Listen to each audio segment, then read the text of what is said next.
പേര് CK രാജൻ. എൻ്റെ തൊഴിൽ പേപ്പർ ഏജൻ്റാണ്, പിന്നെ രാഷ്ട്രീയ പ്രവർത്തനമുണ്ട്. ഞാൻ കണ്ണിൻ്റെ കാഴ്ച കുറഞ്ഞ സമയത്ത് ആദ്യം അമൃത ഹോസ്പിറ്റൽ നടേശ ഡോക്ടറെയാണ് കണ്ടിരുന്നത്. അത് കഴിഞ്ഞപ്പോൾ ഡോക്ടറിനോട് പറഞ്ഞ് ഇത് വളരെ ബുദ്ധിമുട്ടാണ്, കാഴ്ച 2-3 കൊല്ലം കൊണ്ട് പൂർണ്ണമായി നഷ്ടപ്പെടാനാണ് സാധ്യത എന്ന് പറഞ്ഞു. പിന്നീട് ഞാൻ അവിടെ നിന്ന് അന്വേഷിച്ചപ്പോഴാണ് ഗിരിധർ ഹോസ്പിറ്റലിൽ സുഭാഷ് എന്ന് പറഞ്ഞ ഡോക്ടറുണ്ട്, അദ്ദേഹത്തെ കാണാൻ പരിശ്രമിച്ചു. 31 ദിവസത്തെ ഗ്യാപ്പിട്ടാണ് കാണാൻ അവസരം ലഭിച്ചത്. അവിടെ ചെന്ന് അദ്ദേഹം കണ്ടപ്പോഴും അദ്ദേഹം പറഞ്ഞു എനിക്ക് ഇത് കൂടുതലൊന്നും പറയാനില്ല എന്ന് പറഞ്ഞു. അപ്പോൾ എനിക്ക് മനസ്സിലായി അലോപ്പതിയിൽ ഇനിയും പോയിട്ട് കാര്യമില്ല, ആയുർവേദമാണ് നല്ലത് തോന്നി. അങ്ങനെ എൻ്റെ അന്വേഷണത്തിലാണ് ആദ്യം ഞാൻ തീരുമാനിച്ചത് കോട്ടയ്ക്കൽ പോകണമെന്നായിരുന്നു.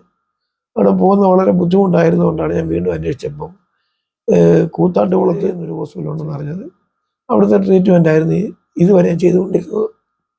ഏകദേശം 2 വർഷത്തോളം ഞാനവിടെ ട്രീറ്റ്മെൻറ്റിലായിരുന്നു.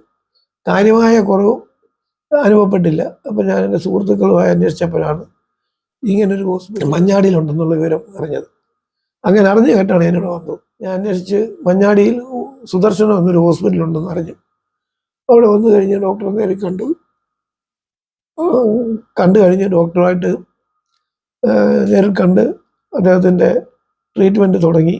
കാര്യങ്ങൾ പറഞ്ഞ് 8 ദിവസം, ഇന്നിപ്പോൾ 8ാമത്തെ ദിവസമാണ്. വളരെ വ്യത്യാസമുള്ളതായിട്ട് എനിക്കിപ്പോൾ തോന്നുന്നു. ഇതുവരെയുള്ള ഇതിൽ ഞാൻ തൃപ്തനാണ്. ഇപ്പോൾ എൻ്റെ പ്രഷർ ഇപ്പം വളരെ കുറഞ്ഞിട്ടുണ്ട് ഇവിടെ വന്നതിന് ശേഷം. അതുപോലെ തന്നെ ഞാൻ വായിക്കരുതെന്ന് ഡോക്ടറിനോട് പറഞ്ഞായിരുന്നു, എന്നാലും എനിക്ക് പത്രവായന ഒഴിവാക്കാനാവാത്തതാണ്. ഇടയ്ക്ക് ഞാനിന്ന് കണ്ണോടിക്കും.